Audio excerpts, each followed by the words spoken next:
Ba't ganun? Bakit hindi mo sinabi sa akin na meron na palang iba? Bakit hindi mo sinabi na ayaw mo na? Bakit mas pinili mo pang maghanap ng iba at magpahinga sa piling niya?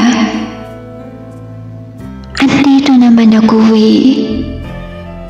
palagi mong nakakasama.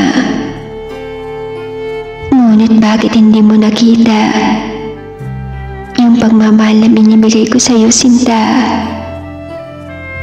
Bakit mas pinili mong saktan ako at piliin siya? Binigay ko naman lahat sa'yo, hindi ba? Pero bakit? Saan pa ba ang kulang? Ano bang mali? Sana sinabi mo ng mas maaga para hindi ako nagmukhang tanga at umasa na ako pa. Saan ba natigil ang pagiging totoo? Sa tuwing nababanggit mo na mahal mo ako,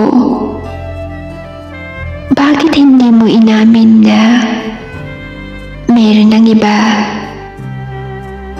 Bakit hindi mo inamin na wala na pala? Ako nga ang kasama mo pero isip mo ay siya. Ang daya mo, ang sakit mong mahalin, at ngayon, ika'y pinapalaya ko na. Sana maging masaya ka na sa kanya. Salamat sa lahat at paalam.